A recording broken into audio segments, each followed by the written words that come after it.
welcome back. Welcome back. Hey, thank you. And including Josh. Hey, Doug, how you doing, buddy? Good. How does it feel to be back, Coach? It feels good. It feels great. Toronto and the country of Canada was great to my family and myself for 7 beautiful years. And the first 3 were struggles, trying to get it right. And to say that this program was nowhere. I mean, Jay Triano, Sam Mitchell, Lenny Wilkins, those guys did a good job of getting this program off the ground. It's a young program. It was a young organization, and they did a good job. So come to get it to the next step was a lot of fun, a lot of work. But again, it was beautiful. The people here are unbelievable. My family and I embraced the Canadian way, which is beautiful. So had a great fan base, watching Jurassic Park grow. Talking to you guys every day was fun. And you feel a little weird walking into this building? I didn't know where to go. I had no clue. Had forgotten because I've been here as an assistant coach and head coach in Minnesota, but different route. So it's a little bit different from that standpoint. But I found my way in. Any particular memory that stands out? Well, just the wins, just getting to the playoffs against Brooklyn, Game 7. You play those games over and over, but just the struggle that come from it. I was talking to Jose about, the teams we had early. Ben Uzo getting a double-double, a triple-double. I'm sorry, Ben. Back in those days, to go from there to where we ended up was great. So nothing but great memories, great times. And a lot of good friends. Coach, it's good to see the young kids you sort of nurtured, Fred, Delon, Jonas. That also is rewarding to watch a guy like Pascal get Player of the Week and to grow from where he's grown. I saw Pascal a lot this summer because he was in LA working. Our guys were in LA working out, so got to watch him work. So I knew a lot of great things were going to happen for him. To watch Fred, Delon, Norm, all those young kids grow, and it was just great. It's great to see. Now tonight, I hope in bad luck, and 3 nights this year, but it's really rewarding to see those guys, and it has been all my career. Guys like Rashard Lewis and Gary Payton, Sean Kemp, to grow and become players and do well for their family, make a great living for their families. Coach, you said you took a bit of the Canadian way with you. What does that mean? Tim Hortons. My son loves 10 bits, and thank God they have 10 bits and Tim Hortons in Detroit, because he wouldn't be able to survive if they didn't. So. And what other sort of philosophy, Canadian way? Well, just again, treating people right. Being right by people, being nice to people, being honest with people. All those things are positive Canadian norms and values that I hope my kids picked up, and I hope it rubbed off on me too. Are you aware of the warmth that is still in this city for you? It is, and it's good. But again, I understand. I'm with the enemy now. I'm with the opposing team, but I thank God every day that I was able to come here and be able to give something to basketball, as Vince Carter did, as a lot of great players before me came in here and did, to the coaches. I tried to help a lot of coaches across the country, in the city, brought them in, made them a part of our program, the Canadian coaches, because I think that's something I said when I first got here, to build basketball here in the country, it starts with the little coaches, and spend a lot of time with the bitty coaches and the clinics and stuff we put on, trying to develop and keep that, and it's big.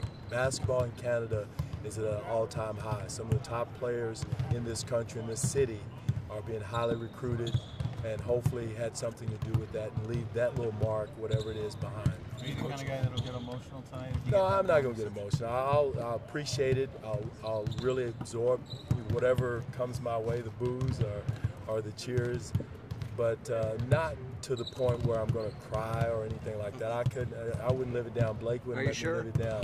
Well, I'm going to try not to, honestly. But goosebumps. It'll be, again, you wouldn't be human if I sit here and said it wouldn't be touching, because I left a lot of blood, sweat, and tears here. I left here with my head high and did what I was asked to do, to take this program to go somewhere.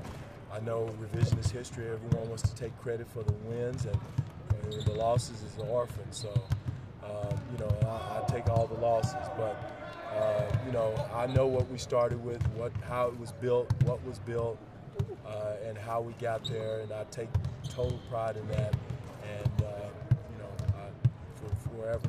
6-6 to start the season. What's the challenges with the Pistons compared The to when same you way, started with the same Raptors? thing we had here is building a style of play, a different style of play. Stan Van Gundy did an excellent job with this team. Injuries bit him in the behind a little bit, but you know, changing the style of play to more of a three-point shooting team, a more switching team, more you know, positionless type team, and so it's a challenge.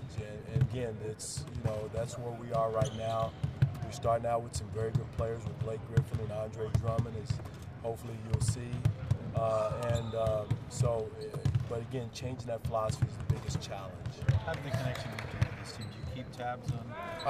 Yes, I've talked, not during the season, but this summer stayed in touch with some of the players, and you know, by text, and some of them in person, like I said, with Pascal. But again, you know, they're grown men. They have families. They have lives, and you know, they're off on the right foot. What do you think of? When you say they're off on the right foot, just talk about the changes and how it seems to be working. Well, changes, I don't know about changes. The additions with Leonard and Danny Green has been great. I love DeMar. DeMar is like a son to me, and you hate to see what happening, but that's NBA. He'll tell you that. That's part of our league. But the additions of Danny and Kawhi Leonard are two starters on a championship team, defenders. So those are the additions more so than changes, because I see a lot of the same plays that we ran for the last 4 or 5 years being run, and so not a lot of changes from that standpoint. So do you think that gives you a little bit of an advantage in this game? No, because again, I wish I could get out there and play whoever their coaching staff, even at 60-some years old. I think I'll take our staff, but it's not a staff, it's the players. And again, we're going to come in and compete, fight. We understand what they're going to do, trying to do. We're doing a lot of the similar things, a lot of the similar calls. So there's nothing new from that standpoint, but executing, getting it done, the continuity, I think that's something that we're trying to build with us here in Detroit. Coach, you know it's going to be cheers for you tonight, not booze, right? Well, you know, again, I'm prepared for whatever comes. I've been in this league long enough, a long time. Went back to Minnesota, you know, after getting fired there. So, you know, I understand that. I'm a big boy, and I just want to leave something. I feel good knowing that I left something here in Canada that was positive and good, and it wasn't all negative or bad. Getting fired is not a negative. For me, it's, you know, I read one of my friends, Michael Grain's article, where I landed in pastels and petals and rose petals. I wouldn't use those words, but I landed. I mean, that's part of being a professional coach.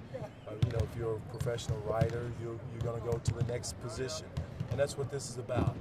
So I have no ill will for anybody. You know, I understand what happened, how it happened, and I don't know why it happened, but I understand it. All right, thanks for your time. Okay, thank you guys. Thank you. Petals and rose petals. Oh my goodness. It was like I know it. He's good seeing you.